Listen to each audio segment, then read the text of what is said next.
Okay. So good evening. Sa gabi pong ito, the Lord has given us a message that will define how much we trusted Him. How many of you has trusted the Lord? Sabi mo sa katabi mo, ayusin mo yung amen mo.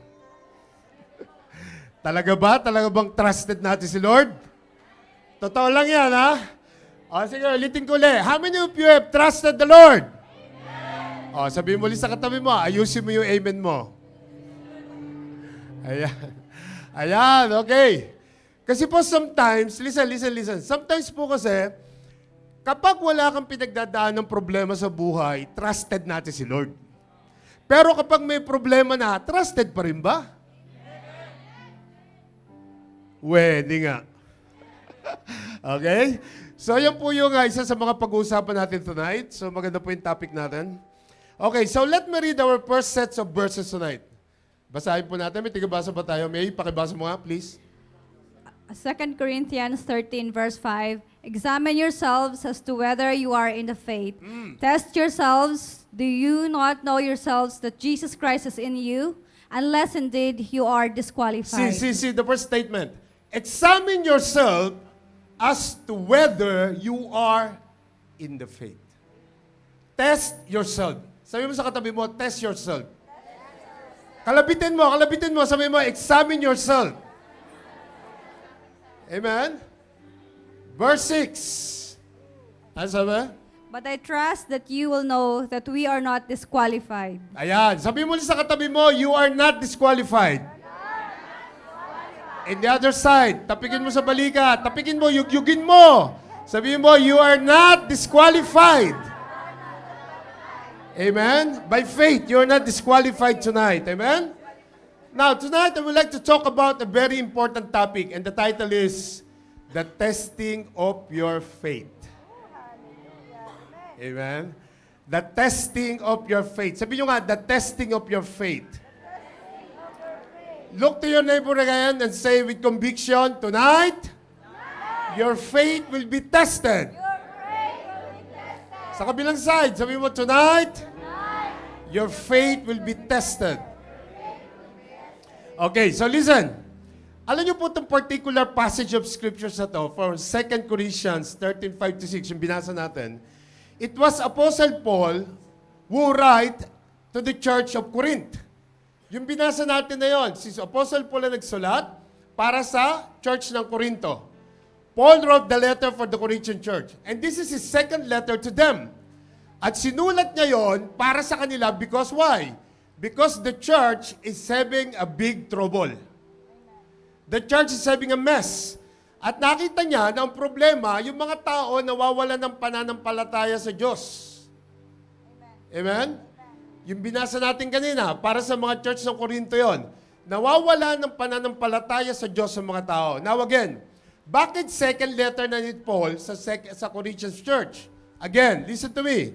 Because magulo ang simbahan ng Corinto sa mga panahon na yon. Amen? So sa mga panahon na yon, sa mga unang simbahan sa Biblia, kung magulo na ang simbahan, what do you expect sa mga simbahan ngayon? Amen? What do you expect sa mga simbahan ngayon? Ang faith po ng tao, kaya po nagkagulo ang church because of the faith of people. Nawawala ng pananampalataya, nawawala ng paniniwala sa Diyos. Amen? As a matter of fact, kung babasahin natin yung previous chapter, nung binasa natin na verse 5 and 6, from 2 Corinthians 12, verse 20, sabi ni Paul, I am afraid to come because I'm afraid to what I will find. Hindi siya pumupunta daw sa church ng Corinto kasi natatakot daw si Paul na kung ano yung datnan niya sa church. Amen? Natatakot siya na pumasyal sa church kasi natatakot siya na baka kung ano raw yung sitwasyon na kanyang daratnan.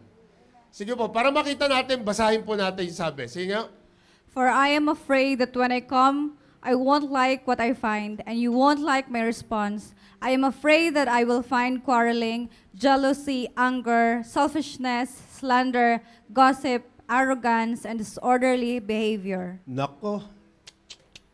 Noong mga panahon pala sa Biblia, yung mga unang simbahan, meron na mga ganyang problema. Nakita niyo? Sabi niyan, I'm afraid that when I come, I won't like what I find and you won't like my response. Yun yung sabi. I'm afraid that I will find quarreling.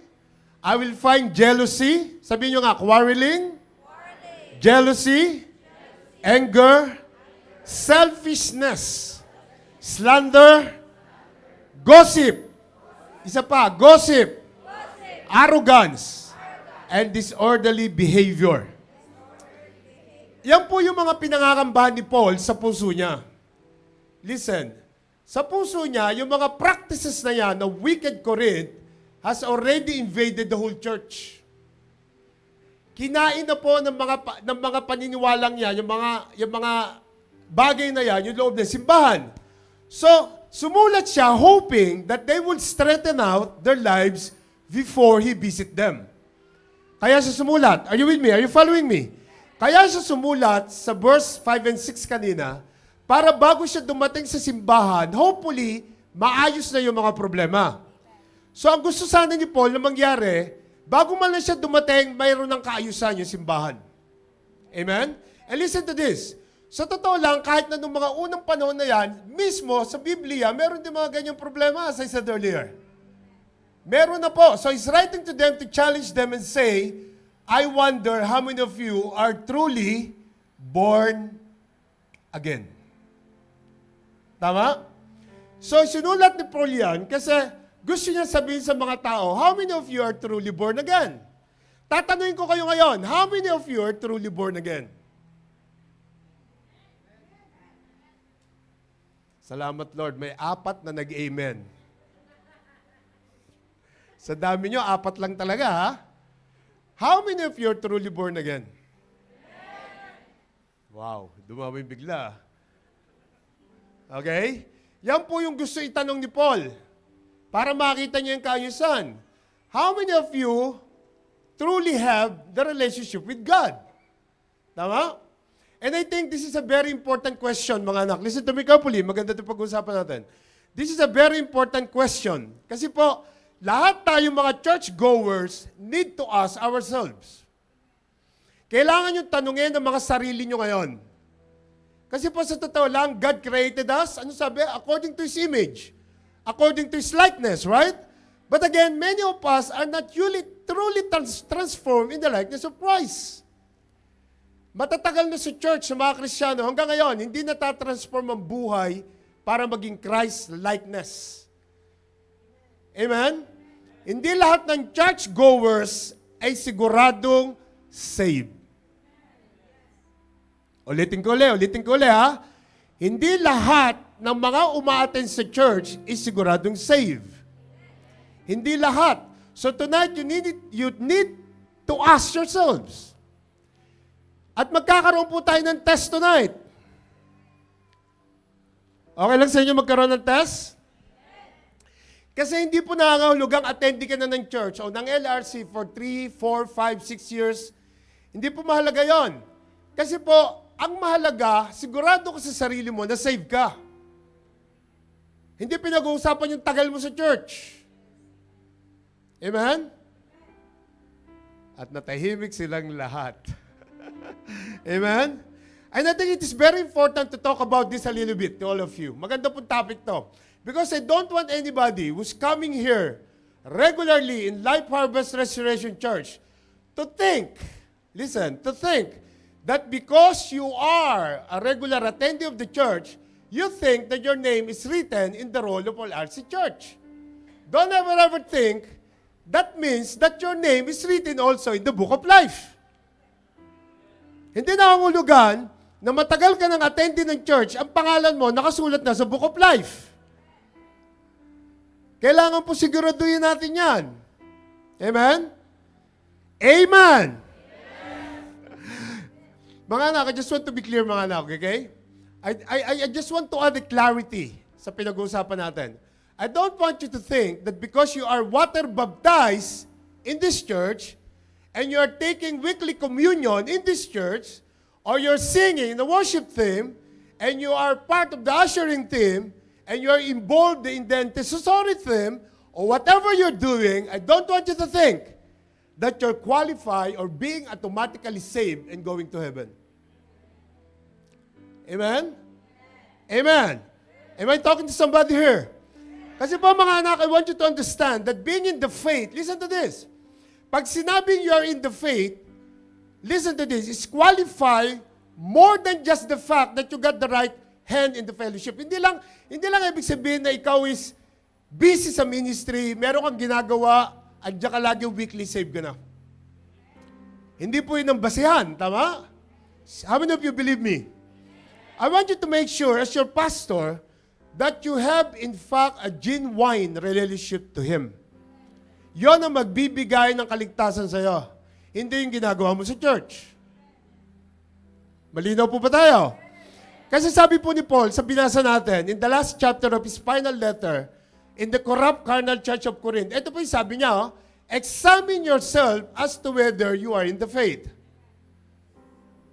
Tingnan mo raw yung sarili mo, kung ikaw ba talaga yung nasa pananampalataya.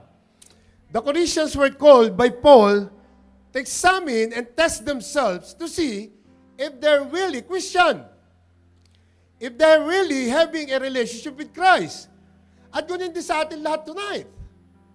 Gusto ko po kayong tanungin, as just we get physically check up, kapag nagpupunta ka sa ospital, meron kang regular check up, tama? Pupunta ka sa ospital, magpapacheck up ka ng body mo, ng condition mo. Ganon din tayo tonight. We need to check what is our condition. And I hope, bago kayo umuwi tonight, is magkaroon tayo ng kaliwanagan. Ang ganda po ng prayer ni Christina kanina while she was worshiping. Ang sabi niya, Lord, we will not get out of this place as the same person as we get in. Ang sabi niya, dapat daw lahat tayo paglabas natin sa simbahan tonight, meron nang nabago sa buhay natin. And tonight, eksakto yung prayer na yun, kasi po maganda yung prayer niya. Alam niyo po, gaya niya sabi ni Pastora Grace last week, baka mamaya, normal routine mo na lang ang ginagawa mo. Naalala niyo? Naalala niyo yung sabi niya last week? Baka yung ginagawa mo sa church at yung ginagawa mo sa Diyos, normal routine na lang. At yun po yung nakakatakot, normal na routine na lang ang ginagawa mo. Amen? Bakit ko sinabi yun? Kasi mga anak, we should look for growing awareness of Christ's presence in our lives daily. Lumalago ba tayo sa pananampalataya? Yung mga hindi nagbabasa ng Bible, nagbabasa na ba? Yung mga hindi nagbabasa ng Bible, nagbabasa na ba? Taas ang kamay. Taas ang kamay. O, kita nyo, ang dami nyo hindi nagbabasa. Ang hirap itasin, no? Pag hindi nagbabasa, no? Dapat po ganon. Amen. Kasi yun lang magiging dahilan mo para maging intimate yung relationship mo kay Christ. Tama? Kasi mga anak, we should look for growing awareness. Sabi nyo nga, growing awareness ng presensya ni Lord sa buhay natin. Only then, we will know if we are true Christians or merely imposters. Amen? Amen po ba? Kasi po, tingnan nyo po to. If we are not taking active steps to grow closer to God, oo nga, nandito ka weekly, but without you noticing it, you are drawing farther away from Him. Normal routine mo na lang na nandito ka tuwing Sabado. Pero hindi mo napapansin, ang layo mo na sa Diyos.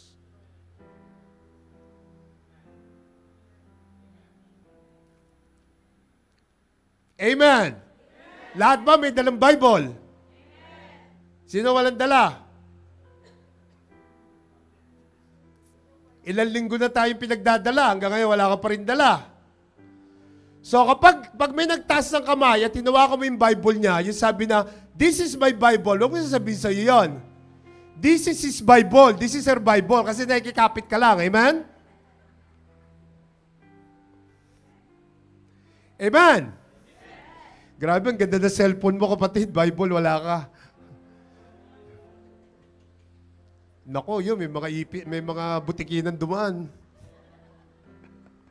Tama? Kasi mga anak, baka routine na lang yung ginagawa mo weekly. Baka daily routine na lang. Kaya po itong tanong ni Paul, sa verse na ito, importante ito. Ikaw ba'y talagang true, legit na Kristiyano? Everybody needs to ask themselves. Can I hear an amen to that, please? So, ang gagawin ko ngayon, ganito. Bababa ako dito sa aisles, magtatanong ako para makita ko yung test.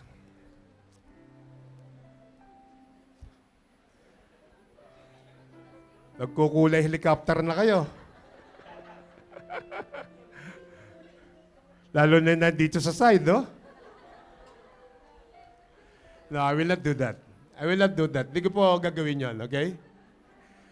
Nakahinga kayo, no? Nakahingang bigla, no? Nakahinga sila, eh.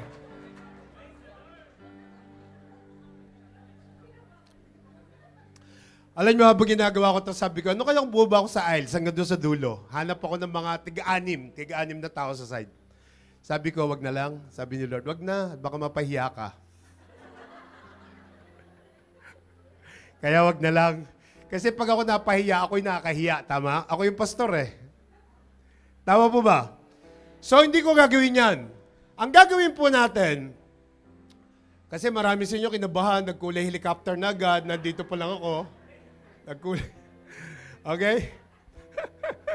So, I will not call any names. Hindi po ako magtatawag ng pangalan. Ganito gagawin natin. Listen, I want to walk you through the test through some scriptures. Okay? Babasahin natin yung mga scriptures na inihanda ko tonight that will give you the test of evaluating whether you are in the faith. Sarili mo ang tanungin mo tonight. Tama? Amen? So dapat sinasabi niyo sa akin right now, come on, Tyreb, walk me through the test. Wala eh. Wala talaga nagsasabi eh. Alam mo yan yung, dapat sumisigaw na kayo dyan. Sige ba, pastor, walk me through the test. Para kayong mga disusing laruan. Di ba? Magkakaroon po tayo magandang test ngayon. Na po? Tanungin ko kayo, are you scared that you might not pass the test tonight? Ha? Talaga, no? You know what? I want to tell you something. I want to tell you something. Come on, listen to me. It's okay if you don't pass the test tonight. Alam niyo why? Why? Because you have the opportunity to get it right after tonight. Hindi yung nagpapanggap ka dyan. Tama? Kahit na bumaksa ka ngayon sa test, meron ka po opportunity na itama after tonight. Kaya okay lang. Okay lang na bumaksa ka. Tama ba? Amen. Alam nyo ba, maraming mga tao lumaki na sa church. Maraming mga tao sa church na pinanganak. Maraming mga tao involved na sa ministry na lumaki.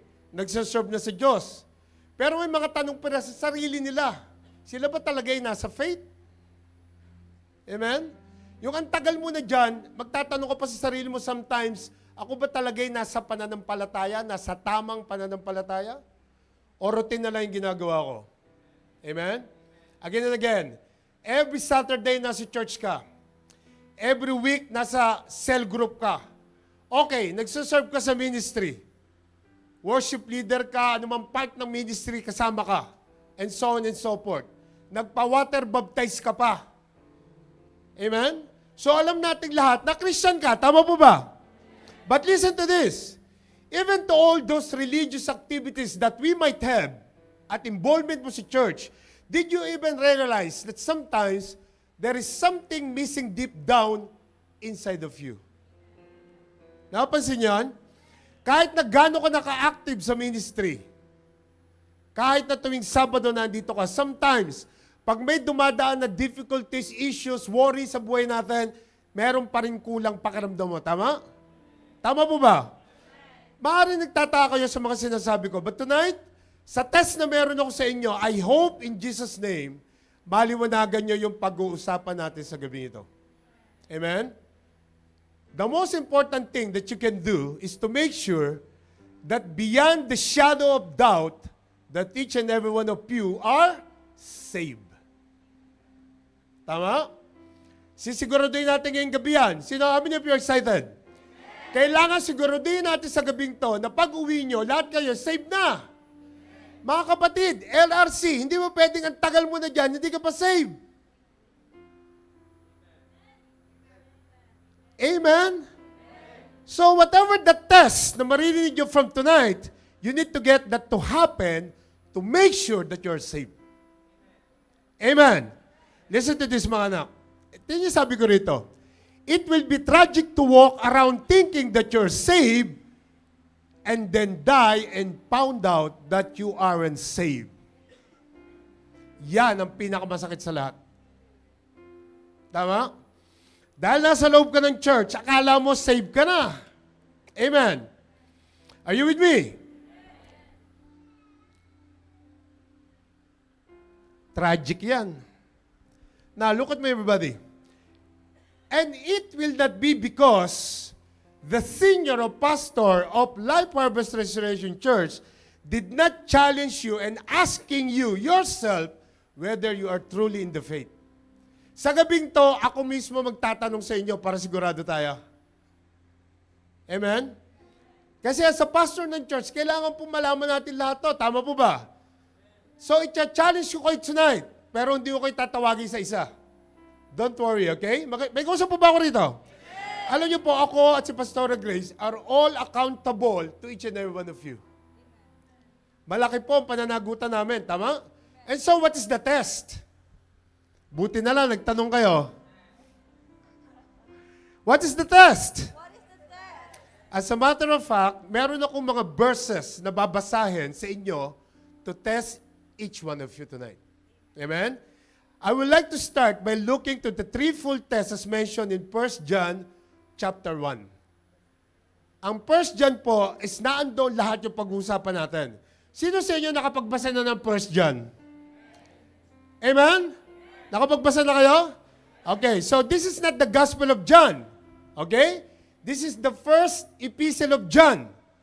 Chapter 1, page 2305 in my Bible. Ewan ko sa Bible nyo, anong page? 1 John chapter 1, and allow me to read verse 5, 6, and 7 tonight, because dito po natin makikita yung mga test na sinasabi ko. How many of you are excited? Yung iba hindi excited. Konti lang nag-amen. How many of you are excited? Yan, okay. So let's read 1 John 1:5 first. Sige, pakibasa. This is the message which we have heard from him and declared to you. The God is light, and in him is no darkness at all. Ayan, so sabi ni John, this is the message which we have heard from him, Jesus Christ, and declared to you that God is light, and in him is no darkness at all. Now, makinig po kayo mabuti. As your pastor, here is the first question of the test that you need to ask yourself. Ano yon? What do you believe? Amen? Take note yan. The first question, the first test that you need to ask yourself is, what do you believe? What do you believe? Listen to me, everyone. Do you believe that God is light and in him is no darkness at all? Do you believe that God is the light of the world? Do you believe the gospel? Do you believe Jesus Christ? Do you believe that He's the light of the world? Do you believe that Jesus was born of a virgin? That He was born to die on the cross for our sin? He was raised from the dead. And He's coming again to each one of us to judge you and me. Do you believe that? Yan po yung unang tanong ng test. Alam niyo po, this is the core of our faith. That we really believe without any single doubt about the Lord Jesus Christ. Hindi po tayo kailangan magduda sa Kanya. And mga anak, I'm not just talking about that you put credence or belief in the existence of Jesus. Kasi po, maraming mga pananampalataya naniniwala naman kay Jesus. Kahit yung mga taga rito, naniniwala sila kay Jesus. That Jesus existed. At alam nyo ba, also the devil knows Jesus. The devil also knows Him. Amen? So, kung ang faith mo ay si Jesus nag-exist, well, sabihin ko sa iyo, ganun din ang faith ng demonyo. Kung yun lang ang faith mo. Tama? Kaya hindi pwedeng ganun lang ang faith mo. Dahil kung ganun lang, ang demonyo, ganun din ang faith niya. Tingnan mo yung katabi mo. Hindi ko sinabi parehas ng demonyo yan. Sabi ko, tignan mo lang. Sabi ko, tignan mo lang. Tingin mo ba ganun din ang faith niya? That Jesus only existed? Mga anak, listen. Look at me, everybody. Kung ang faith mo is Jesus only existed, well, parehas kayo ng demonyo. Tama? Sa totoo lang, maraming tao naniniwala that Jesus was existed. But my question is, do you believe that Jesus is the light of the world? Yun po yung tanong dyan.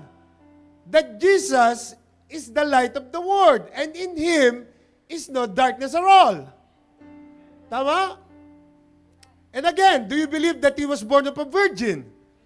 Kasi po napaka-importante nito eh. Alam niyo po ba nang nandoon pa ako sa Old Faith? Nandoon ako sa Old Faith. Walang impact sa akin yung Virgin Mary. Walang impact yon.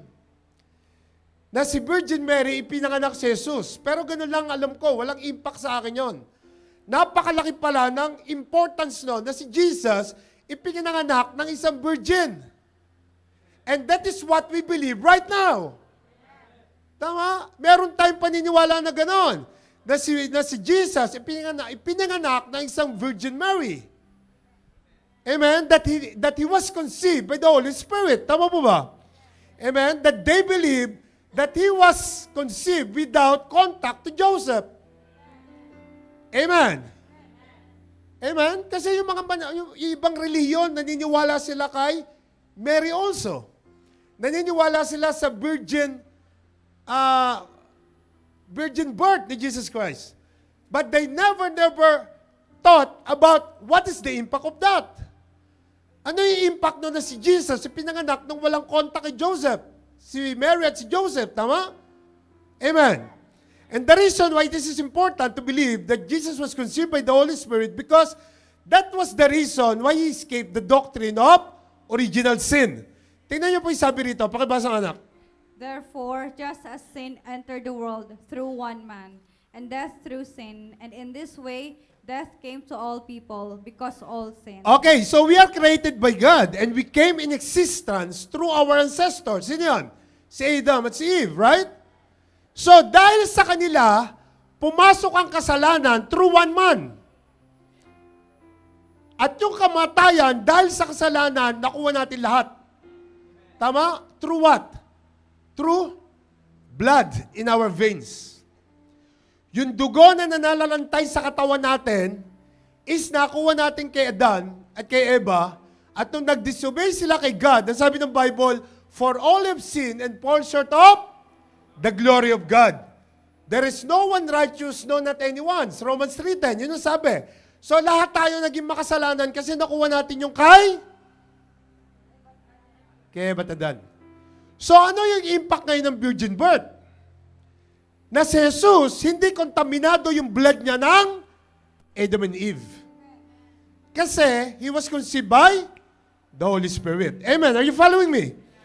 So yun ngayon yung pinaniniwalaan natin. Tama ba? Ito pa isa, ginawa siyang kasalanan, wala siyang kasalanan for you to be righteous in the eyes of God. Pakibasa. For He made Him who knew no sin to be sin for us, that we might become the righteousness of God in Him. Tingnan nyo, napakalinaw. Walang kasalanan, nagpapako sa cross, ginawang kasalanan. Bakit? Para bayaran ang kasalanan mo at kasalanan ko. Hello? Are you glad that Jesus paid our sins? Oh. Kaya pag tayo nagko-communion, yun yung iniisip natin. Tama ba yung ginawa niya sa cross? Kasi po mga anak, tingnan nyo, without Jesus Christ sacrificing on that cross, we cannot be with God one day. Naging righteous ka lang because of what He did. Kaya don't ever think na righteous ka in your own. Amen? Ang sabi ng Bible, for all have sinned, lahat tayo makasalanan. So kapag yung kapatid mo nagkasala, wag mo i-judge siya, walang karapatan. Tama? Wala kang karapatang humusga kahit kanino. Pare-parehas lang tayo. Malinaw ba yun, LRC? Kaya walang husgahan dito. Wala. Lahat tayo magkakapatid sa Panginoon. Amen? Palakpakan nyo nga si Lord, please. This is what we supposed to believe. Ito tama. Ito dapat ang pinaniniwalaan natin. Dahil taon-taon, okay, meron pa mga nagpe-penitensya tuwing mahal na araw. Wala namang penitensya sa Biblia. Wala namang mahal na araw. Bakit pa sila nagpe-penitensya? Bayad na, tapos na, may nagbayad na. Ang isang bagay na binayaran na, hindi mo pwedeng bayaran uli. Tapos na. Enough na. Tama? So kapag ginagawa mo yon every year, ang nagpapapako ka sa San Fernando, Pampanga, inuulit mo pa. At sinasabi mong walang bisa yung ginawa ni Jesus. Tama po ba? Parang sinasabi mo na walang bisa yung ginawa niya. Gagawin ko ulit taon-taon. At samantalang ang dugo natin lahat, kontaminado ng kasalanan. Si Jesus lang ang may karapatang magbayad ng kasalanan mo at kasalanan ko. At yun dapat ang pinaniniwalaan mo. Kasi kung ang tagal mo na dyan, ang ginagawa mo pa by works, hindi ka masasave, kapatid. Baka mamaya sipag mo sa ministry kasi yun ang tingin mo para masave ka. Kaya pala ang agaw mo tuwing Sabado rito kasi yun ang tingin mo para masave ka. Hindi yon. Malino po ba tayo sa pinag-uusapan natin, LRC? Para iisa lang doktrina natin, okay? Alam natin yung pinag-uusapan natin. Wala kang magagawa kasi bayad na. Kundi dahil sa Panginoon, hindi ka makakarating doon. Tama? Without Jesus Christ on the cross, we are nothing. Tama ba? So, as an LRCians, my question is, do you truly, really, deep down believe to what Jesus Christ has done? Naniniwala ba tayo? That what Jesus did for you and me at the cross is more than sufficient enough to pay for our sin. Tama? How many of you believe that? Taas ang kamay. So, yun ang unang test. At ayusin mo yung kamay mo. Yung taas mo ng kamay. Baka mamaya, napilitan ka lang. Amen? Alam niyo ba kung bakit ito yung gusto ko siguraduhin sa inyo? Baka kasi hanggang ngayon, meron pa rin naniniwala na ang pagpunta sa heaven ay dahil sa pagtatites niya. Dahil ibinibigay niya yung 10% niya monthly, baka akala niya yun na magdadala siya kanya sa salvation. Mga anak, I want to check yourselves right now, okay? Part yun na kailangan gawin mo, pero hindi yun na magsisave sa'yo. Amen? So, you don't believe that what Jesus did on the cross is not enough? Nagkakamali ka. It's more than enough. Sabi mo sa katabi mo, it's more than enough. And listen to this. I'm not trying to work my way. I'm not trying to work my way by works. Hindi ko gagawin yon na magtatrabaho para makarating ako sa langit. Hindi mo gagawin yon. Mananampalataya ka na si Jesus ang nagbayad ng kasalanan mo. Yun po yung pinag-uusapan natin. Of course, ang ministry kasama yan, pero hindi ito yung way for salvation. Dapat doon ka nakapokus sa ginawa ng Panginoong Jesus. Tama? Okay, now,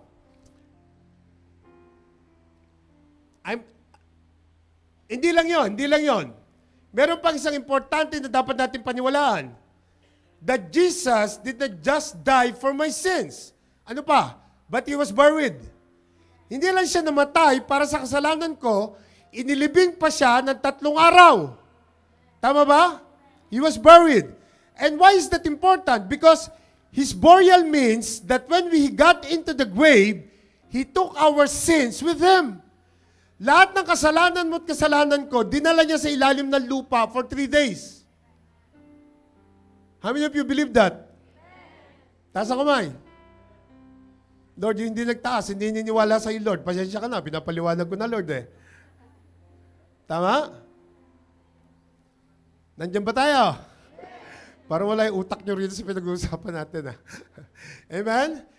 So, naniniwala ka ba na si Jesus, nung namatay sa cross, lahat ng kasalanan mo, dala niya 3 days sa ilalim ng lupa? Dala niya yun. Dinala niya. Amen? Dala-dala niya lahat doon. At kaya nga, dahil alam na natin, we are so glad that Jesus took all our sins and buried them and won't allow anybody else to come back and pull them up again. Wala nang babalik daw sa ilalim para kunin lahat yung kasalanan mo. Iba to sa'yo. Alam niyo ba kung sino nagpapaalala ng kasalanan mo? Sino? Sino? Si Satan. Kaya yung pagkatabi mo, sinabihang pinaalalahanan ka ng kasalanan, sino siya?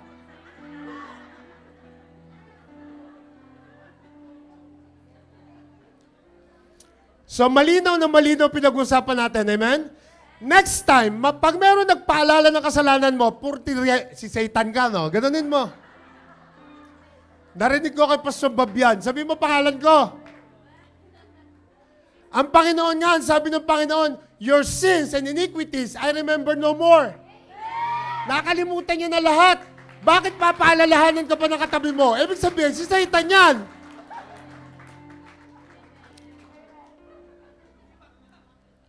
Oh, so alam na this. Next time. Brother Andy, taon-taon.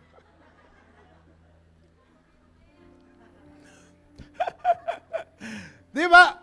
Amen, amen, amen, amen. Narinig niyo ba ako? Di ba yung pinag-usapan natin, si Jesus nagpapako sa cross, lahat ng kasalanan mo sa cross, dala-dala niya. Nung inulubog siya sa lupa for 3 days, alam niyo ba, lahat ng kasalanan niyo nandun? At dahil nung umangat si Jesus sa lupa muli, he rose back again, lahat ng kasalanan mo, iniwan niya roon. Ang mamayari ng kasalanan mo, dala-dala na si Satan sa baba. So kung merong mga taong binabalik ang kasalanan mo, sino yon? Alagad ni Satan. Tama? Hindi na dadali ni Lord ang lahat ng kasalanan mo sa baba, pagkatapos hatakin niya uli. Tapos papaalala sa'yo, hindi na gagawin yun.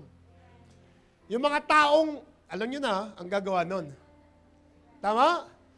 That's why lahat tayo must be reminded that every time the devil tries to remind you about your past, you need to remind him about his future.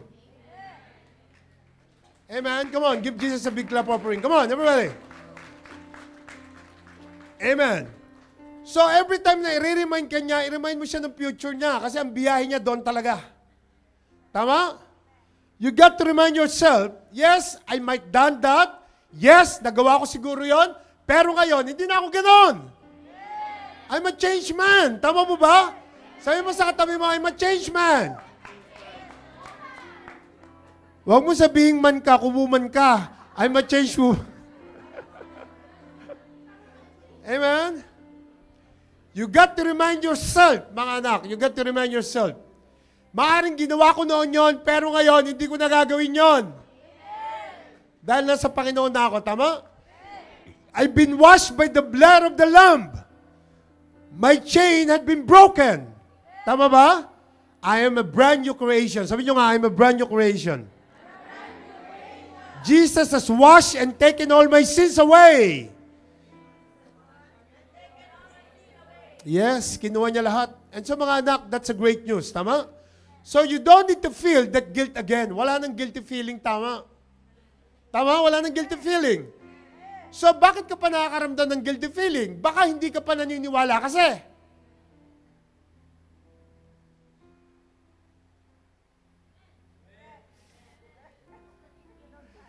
Kaya ka nakakaramdam ng guilty feeling kasi hindi ka pa nananampalataya sa ginawa niya. Yon ang problema mo. Tama? Kasi kung nananampalataya ka na, wala nang guilty feeling. Sabi nga niya, Lord, there is no condemnation if you're in Christ. Tama? Oh. So yung paniniwala mo, yung pinaniniwalaan mo ang first test. Ano yung pinaniniwalaan mo? Because the enemy, don't let the enemy to condemn your past. Dapat wala nang ganon. Kasi sa tao lang, mga Kristyano na matatagal na sa church, pero still living in guilt and shame. Ang tatagal na sa church, pero living in guilt and shame pa rin. Why? Because what they believe is wrong. Tama? Mga anak, you need to get past of your past. Ulitin ko ulit. You need to get past of your past. Amen? Dapat yung nakaraan nyo, tapos na yon. Tama po ba? Amen? Meaning, kung si Kristo nasa iyo, dapat wala ng darkness sa'yo. Tama? Tell your neighbor, there's no darkness in me. Sabi mo. Yugyugin mo yung balikat. Sabi mo, there's no darkness in me.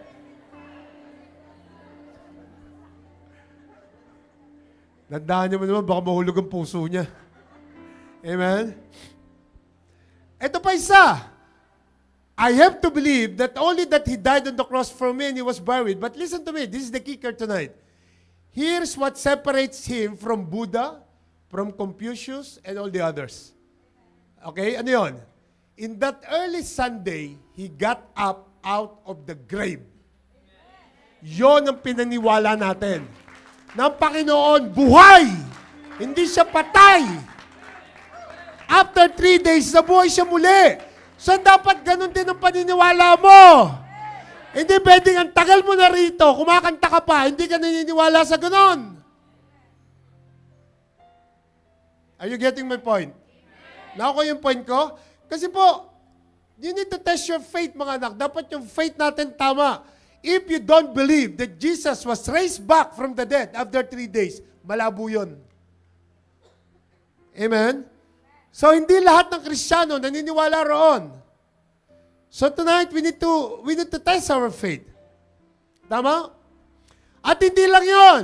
Hindi lang ako naniniwala na nabuhay siya after 3 days. Itong pinakamabigat. Naniniwala rin ako na babalik siya one day. Tama? At kung naniniwala ka na kung Panginoon babalik one day, dapat ayusin mo ang amen mo. Amen? Sabi mo sa katabi mo, magbago na tayo. Di ba? Listen. If you really believe that He's coming back one day, you will not live your life the way you're living before. Are you listening? Dapat may pagbabago. Dapat may level up. Dapat hindi ka lang informed. Dapat transform ang buhay mo. Tama? Sige. Palakpakan niyo sunod. Come on. Kasi kung talagang naniniwala ka ng Panginoon babalik one day, dapat may nagbabago sa buhay mo. Hindi dapat na ganyan ka pa rin. Dumating ka rito, ganyan pa rin. Hindi dapat po ganoon. Tama? Ikaw pa rin yung tanggero sa plat nyo hanggang ngayon. May lighter ka pa rin sa bulsa mo hanggang ngayon. Yung bag mo, may yosi pa rin. Simple lang yung pinag-uusapan natin, ha? Kung naniniwala ka, ang Panginoon babalik, after tonight, ayusin mo na. Ayusin mo na, tama? So that's the first test. What do you truly deep in your heart believe? Amen?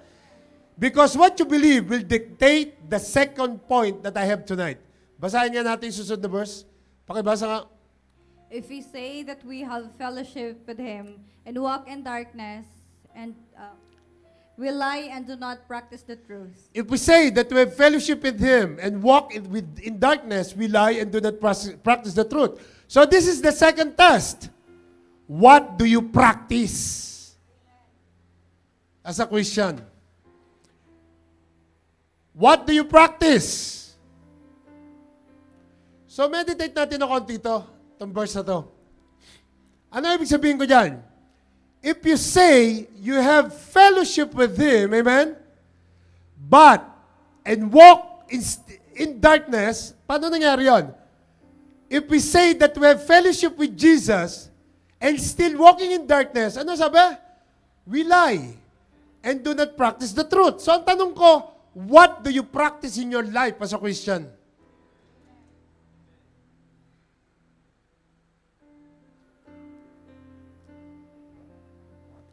Ganda ng background, no?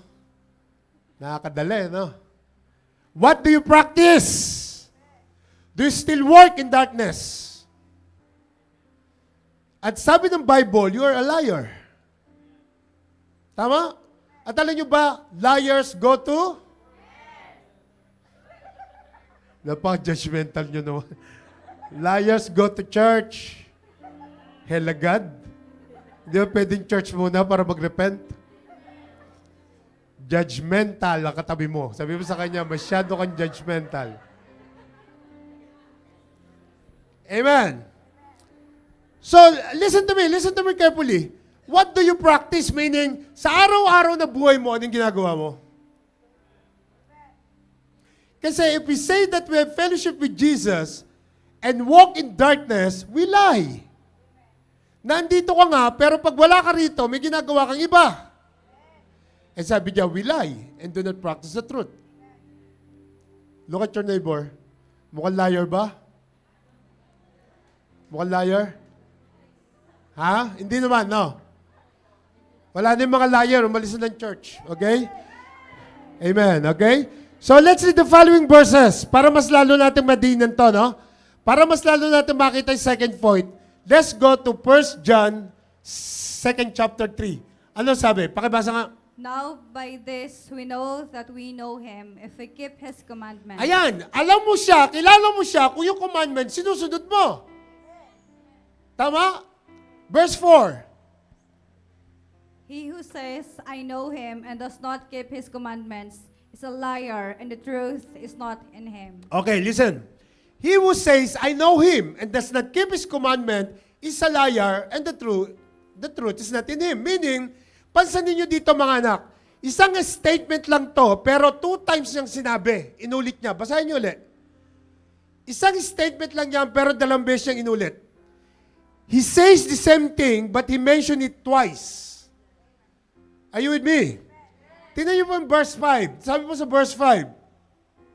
But whoever keeps His word, truly the love of God is perfected in him. Amen. By this we know that we are in Him. Ayan! Whoever keeps His word. Yung nakasulat sa Bible, sinusunod mo. Ang sabi, truly the love of God is perfected in Him. At by this, we know that we are in Him. Amen. Tandaan nyo mga kapatid, yung mga bagong nandito, we are a full gospel church. We talk about from the top to the bottom of the Bible. Wala tayong tinatago. Binabasa natin lahat. Kaya itinuturo natin lahat. Amen? So, kung sinasabi dyan na whoever keep His word, meaning yung laman ng Biblia, buong yan. Hindi madali, pero meron kang conviction in what you're doing. Tama? Wala pong perfectong tao makakasunod. Pero meron kang conviction pag alam mong mali yung ginagawa mo. Pero kung ina-enjoy mo, yun ang sinasabi ko. What do you practice? Amen. Sabi niyo po, tingnan mo yung verse 6. Ito po yung verse 6. Tingnan niyo. Ano sabi dyan? He who says he abides in Him ought himself also to walk, just as He walked. Now, gusto ko i-highlight yung keyword na nakita ko dito. Alam niyo po yung salitang walk? Sabi niyo nga walk. Can somebody repeat after me? Walk. Walk means going pattern of your life. Yung pattern ng buhay mo. What is that you do in your daily life? What is that you do in a regular? Tama? What is that you do continually? In other words, what is the pattern of your life?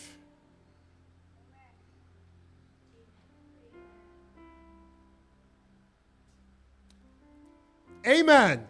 Kasi po mga anak, kung meron kayong mga bagay na ginagawa nyo over and over and over and over again, na naging pattern na ng buhay mo, pero walang conviction galing sa Holy Ghost, yun ang tanong. Yun ang pinag-uusapan natin tonight. Tama? No guilty feelings because the Holy Ghost never talks to you. No conviction to leave that alone. Amen? No whispering to run away from that. Are you there? Look at me, everybody. You better investigate whether you are in the faith or not. That's my point tonight. Challenge yourself. Because I believe and know that if you have a relationship with God, the Holy Ghost inside of you, the Holy Ghost will live in you, then bibigyan ka niya ng conviction. Tama? Tama po ba? Now, magbubukas ka ba ng mga website na alam mo may X-rated? Manonood ka ba ng mga pornography? Gagawa ka ba ng mga kabalustogan sa buhay mo?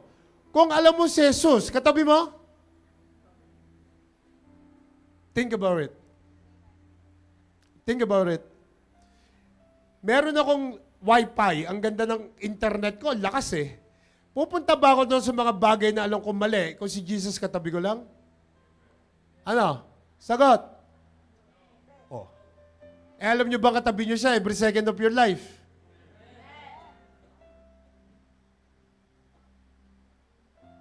Hello? So what do you practice? What's the routine do you do in your life? That is, you think, acceptable to you. Amen? Mga anak, let me clear this about it. Let me clear this, okay? Alam natin na wala ni isa man sa atin ng perfecto, tama? May perfecto bang tao rito? Wala. We all got shortcomings. Lahat tayo is nagkakasala every second of the day. We all miss the mark every second of the day. But my question is, which of them are you accepted? Tama? Ano doon sa nagagawa mong mali, ang ina-accept mo at ina-enjoy mo?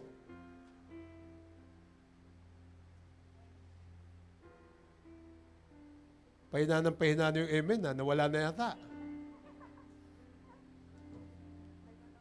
Tama? Alam niyo po, as your pastor, I want to challenge you a few tonight regarding this na pinag-usapan natin. Kasi po, ayokong maging complacent kayo sa mga nangyayari sa paligid nyo. Tama? And Paul, in the beginning, has raised these questions with the Corinthian church. Why? Because the Corinthian knows the scriptures. Alam na simbahan ng Corinto yung scriptures. Alam nila Word of God. Tama? Alam nila ang Biblia, tama? But somehow, they have reason in their mind that they will all go past and bypass the scriptures. Yun ang iniisip nila. So, they keep doing what they're doing. Sabi mo sa katabi mo, dapat hindi ganon, kapatid.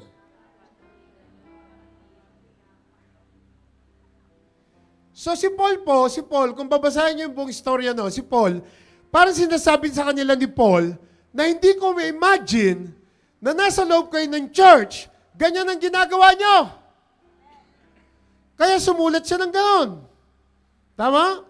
That you're calling yourselves the saints of the Most High, that you have a relationship with Him, but you are practicing the things that you are practicing and you're enjoying it even though it's wrong.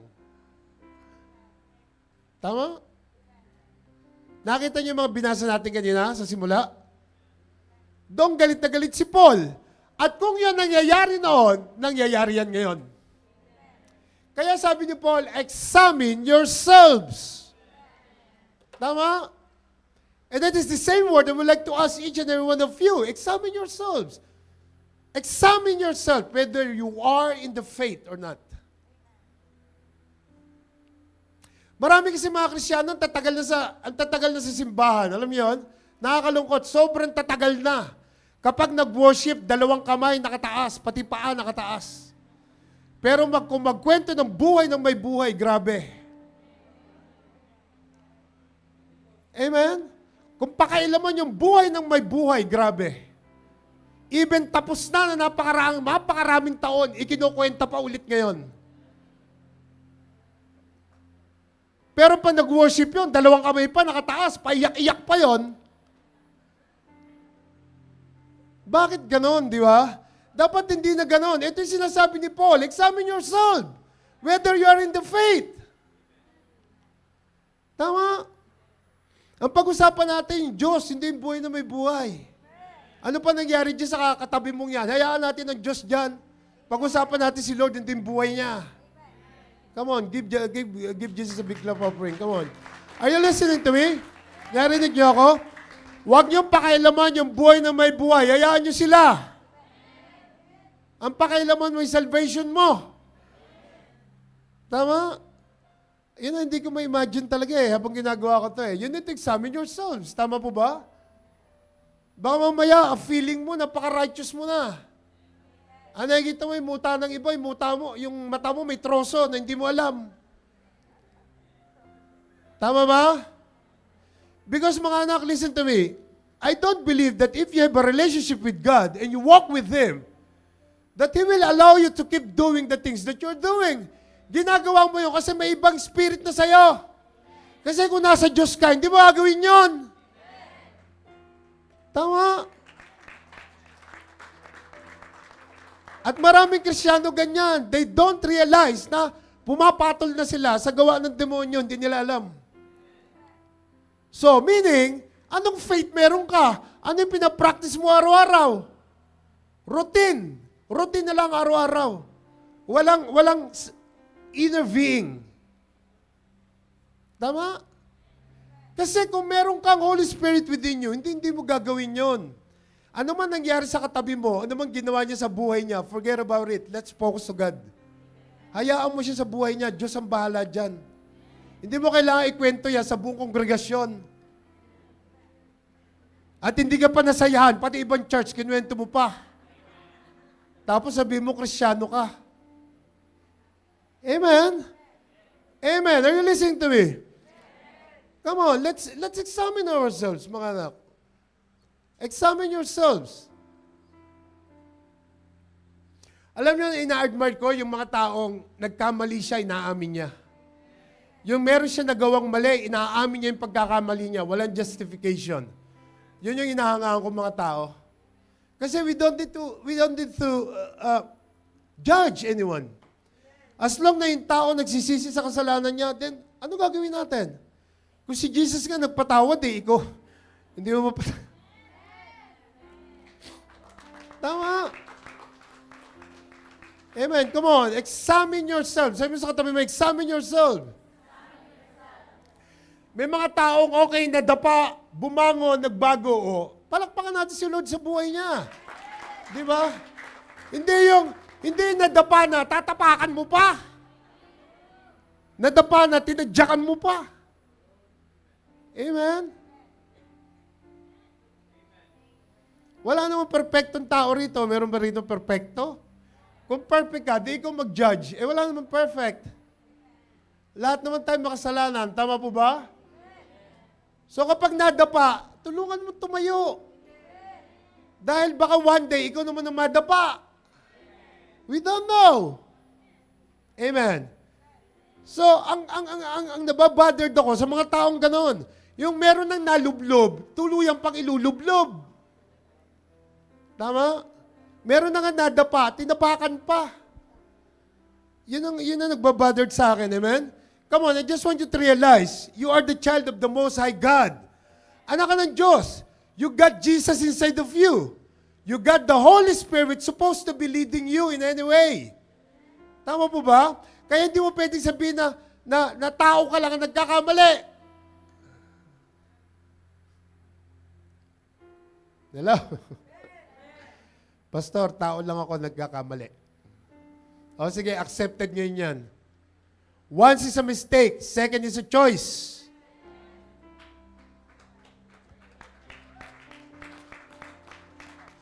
Tama?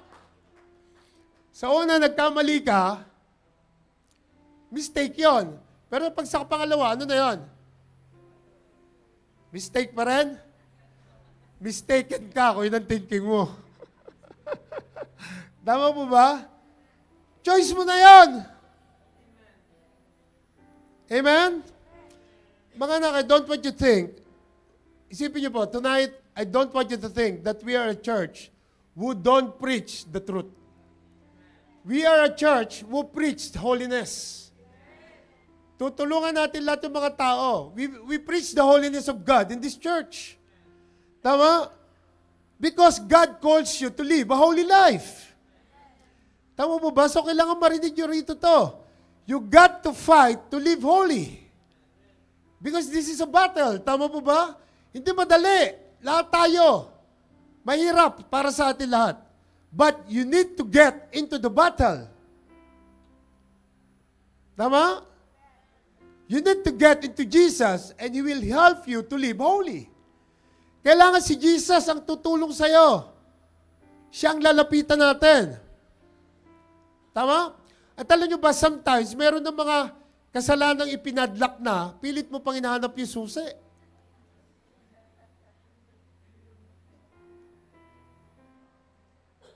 Tama? Are you following me? Nasundan niyo po ba ako? Okay? So ito po yung sinasabi ko. Okay? So let me read John 3. First John 3 right now. Ito po yung sabi. Pakabasa. Whoever abides in him does not sin. Whoever sins has neither seen him nor known him. I'm still in my second point. What you practice, okay? Andun pa rin ako. Whoever abides in him does not sin. Whoever sins has neither seen him nor known him. 7. Ano sabi sa verse 7? Little children, let no one deceive you. He who practices righteousness is righteous, just as he is righteous. Mabigat tong pinag-uusapan natin ito. Verse 8. He who sins is of the devil. Ayan. Ano sabi? He who sins is of the devil. Oh, pakisimulan mo uli. Yung malakas. He who sins is of the devil, for the devil has sinned from the beginning. For this purpose, the Son of God was manifested, that he might destroy the works of the devil. Amen. Would you know that Jesus came to destroy the power of the devil over you? Yun ang dahilan, tama? Hindi mo kailangan manatiling addict. Amen? Hindi mo kailangan manatiling lubog sa bisyo, sa sigarilyo, sa alak. Tama? Hindi mo kailangan manatiling lulong sa pornography. Hindi mo kailangan manatiling sugalero. Hindi mo kailangan manatiling babaero. Hindi mo kailangan manatiling homosexual. Kung nasa Panginoon ka, mababago ka dapat. Amen. You can be free. What do you practice? Baka mamaya umiwas ka na sa drugs. Katol na lang, tinitiro mo.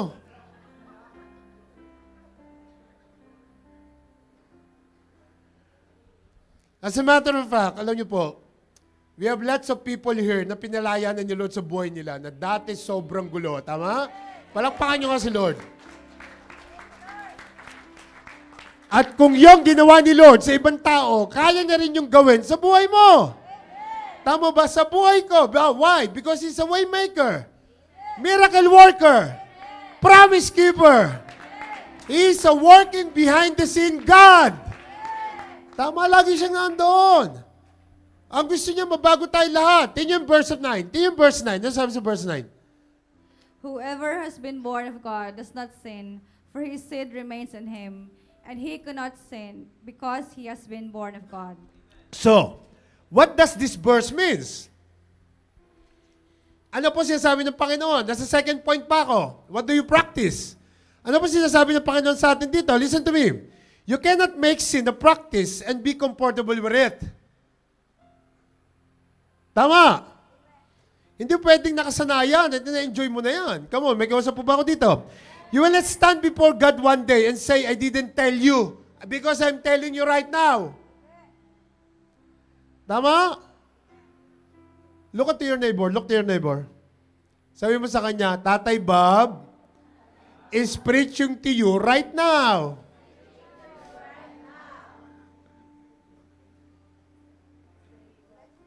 Amen. Nasusundan niyo po ba mga sinasabi ko sa inyo?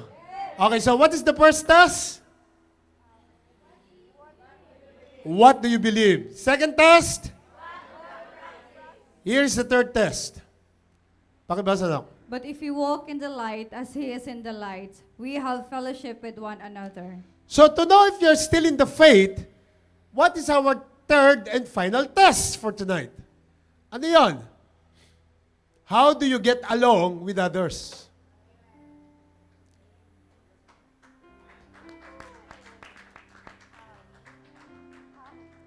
How do you get along with others?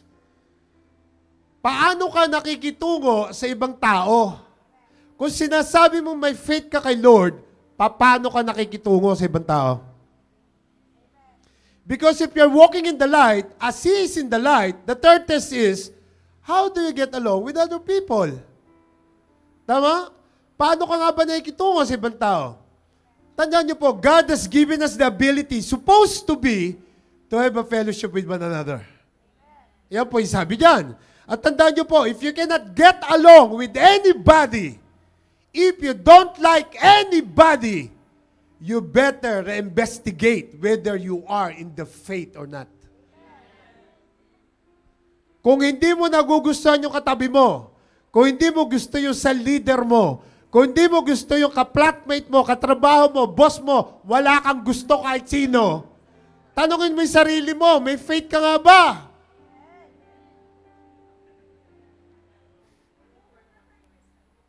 Ano raw? Oh, ayan. May bukol na raw. Amen? Kasi po ang isang byproduct, remember, ang isang pong byproduct, if you have relationship with God, is that He gives you the desire and love for other believers. Kahit na hindi mananampalataya, kahit na unlovable, mamahalin mo. Ngayon, summer, nagbabas ka lang. Sometimes, punong-puno yung bus. Mga nakatayo, nakataas yung kamay na ganon. Pagkatapos,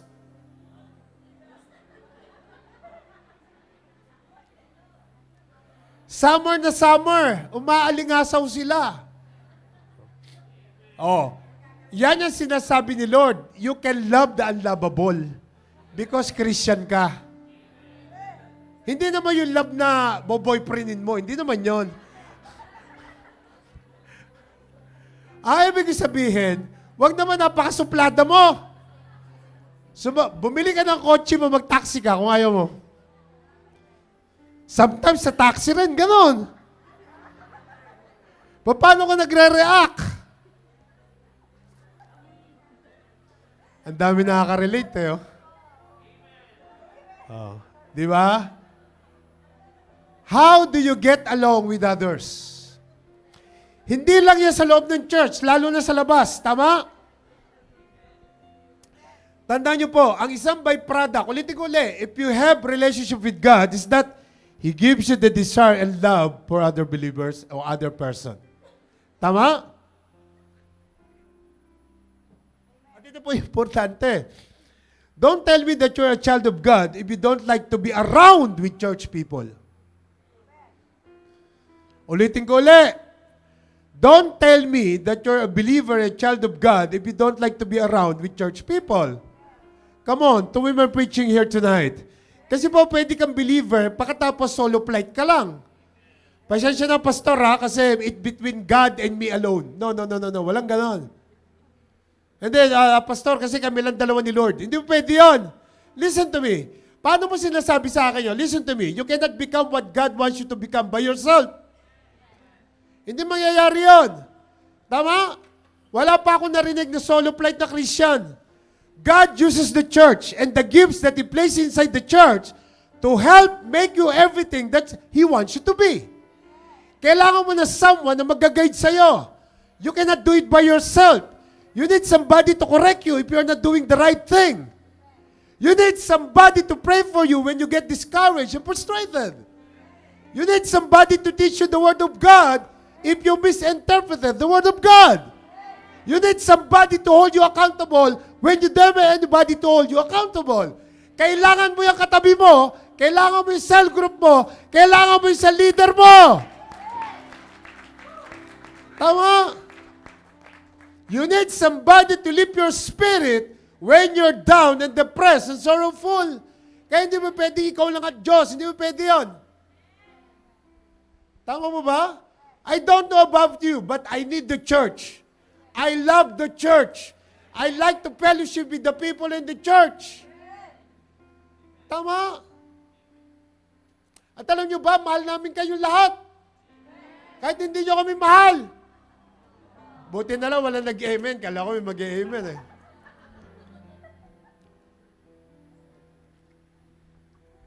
Alam nyo po, as a leader ng church, we need to love everybody.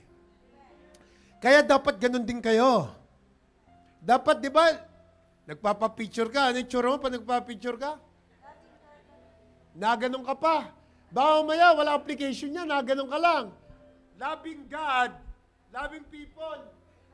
Eh, pastor, kaya nga hindi ako gumaganon eh, kasi hindi ko siya love eh. Dito lang ako eh.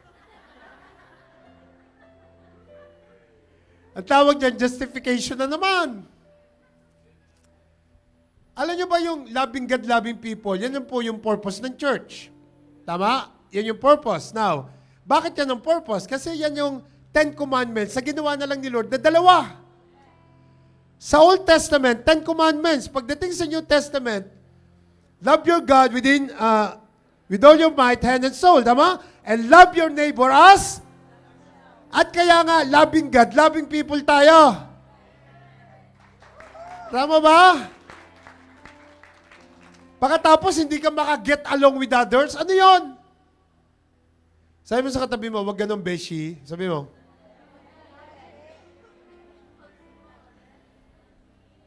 Tama.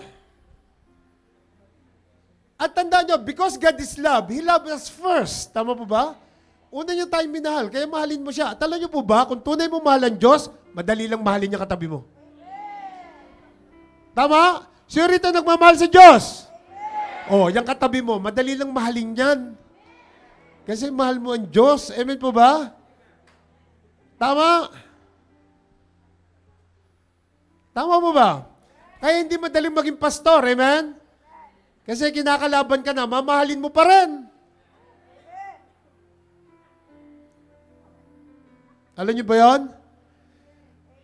Amen. Ayaw namin na may mawala pa sa inyong lahat. Kailangan sama-sama na tayo dito, mga anak. So you need to love each other. Sabi mo sa katabi mo, I love you. Walang mali siya, ha? Walang mali siya.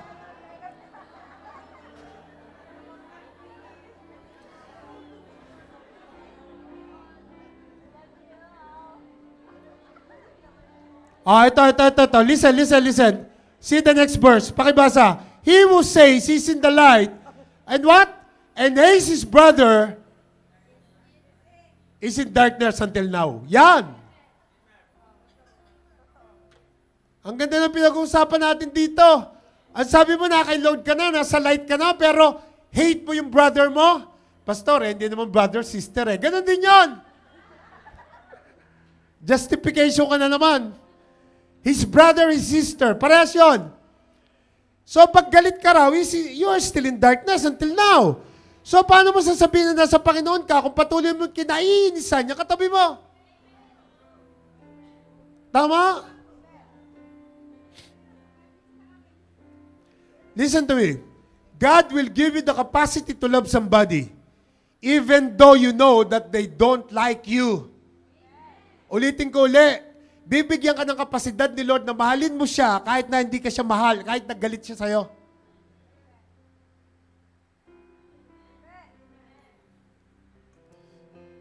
Salamat sa Diyos, natutunan ko na yan.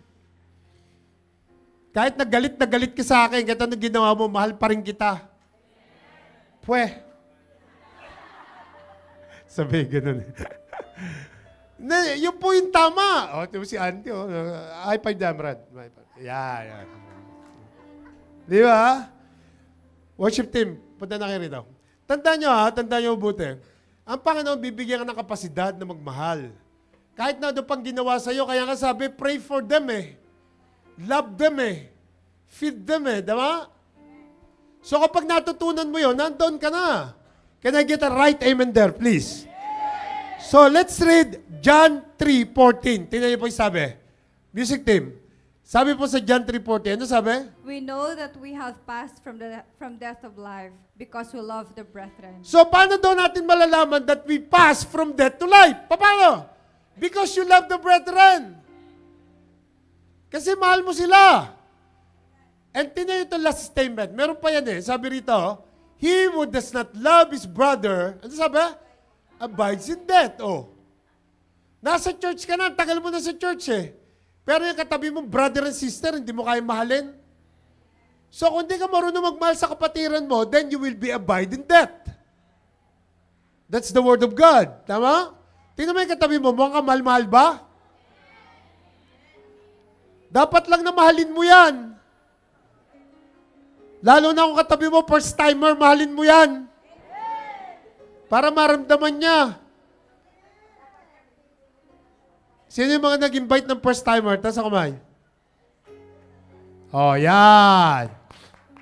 Dapat yan, isakay mo ng taxi pa uwi. Kung magta-taxi siya, pag hindi naman, ihatid mo. Para maramdaman yung pinag-uusapan natin. Tama po ba? Alam niyo mga anak, meron kasi mga tao na masyado matataas ang standard. Alam niyo, yung pag tumingin siya sa tao, palibasa maganda yung kanyang karir, maganda yung kanyang trabaho, pag tingnan niyo yung kapwa niya, kahit na believer na, ang tingin niya ang baba pa rin. Tandaan niyo po, once na namatay tayo lahat, ang sukat ng lupa, ganun lang oh. Rectangle lang, pare-parehas. Kahit na naka-Toyota Fortuner ka pa dyan na 2029 model, pag namatay ka, hindi mo madadala yun. Kahit na naka-iPhone 28 ka pa. Amen? Are you there? Ang sabi mo sa 15, ito oh, pakibasa na. Wala ka ng microphone? Sino ko mo ng microphone mo? Si Gab? Whoever hates his brother is? Pakisabi nga. Pakibasa, 1, 2, 3, go! Kita nyo, napakataas ang standard ng Biblia. Tumingin ka nga lang sa babae dyan eh. Rape na raw yun, tama? Kahit na lalaki, ang babae rin tumitingin ng ganon. Rape na yon. Kala mo naman, babae lang. Lalaki rin. Tinitingnan din ng babae ng ganon. Tama? So, ang tawag doon, rape na. At mo sabi rito, whoever hates his brother is, and you know that no murderer has eternal life abiding in him. So, kung yung katabi mo, hindi mo mamahal at galit na galit ka dyan, eh, biyahing, impyerno ka, kapatid. Amen. Parang nagugulat kayo sa mga binabasa natin, ha? Na-devotion na ba yung 1 John? Oh. Amen ba? So, here is the test. Anong test natin tonight? You know that you're saved because you know that God has given you the capacity to love people. Tama po ba? Amen. Save ka kasi kaya mong mahalin yung mga tao kahit hindi ka mahal-mahal. Are you there? Kasi tinitingnan ni Lord, born again. Hindi yung nagsaserve dito. Born again attitude. Amen? So tonight, I want you to take the test. Ano yung number 1? What do you believe? So if you got question to what you really believe, you should cry out to God tonight. Baka mamaya may duda ka pa. You must talk to Him and say, Lord, please help my unbelief. Sabihin nyo nga, Lord, please help my unbelief. So the second test is, what do you practice? Alam mo ng kasalanan according to the Bible, pero ina-enjoy mo pa rin. So what do you practice? Are you being comfortable with it? And the last one, number 3, ano yung sabi? How do you get along with others? Paano ka nakikitungo sa ibang tao? Tama? 3 lang yan. Tanongin mo yung sarili mo tonight before you go home. Paano nga ba? Can you love people? Wala na nag-amen. Wala na nag-amen. Can you love people? Yes! Ayusin niyo amen nyo. Amen?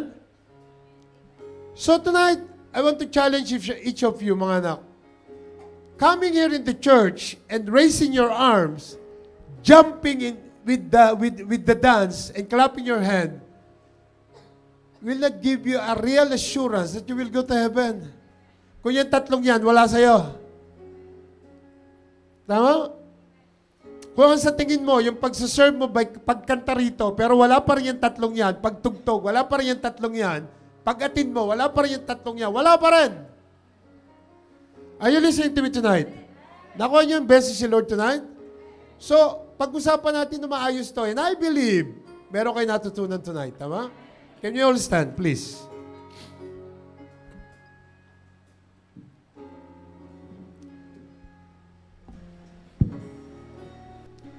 Mga anak, ang gusto kong gawin natin tonight is ma-realize nyo,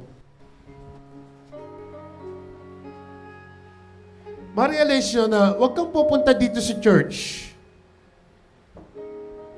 na nakataas yung kamay mo pag nag-worship ka, na umiyak ka pa pag kumakanta ka, pero yung 3 yon, hindi mo nasusunod. Huwag kang pupunta sa church na pumapalakpak ka pa o nga nagtatides ka, pero yung tatlong yun, hindi mo nasusunod. Kasi according sa mga verses na binasa natin, importante po yun. If you are really in the faith, sabi mo sa katabi mo, test your faith tonight. Can we all close our eyes? Come on.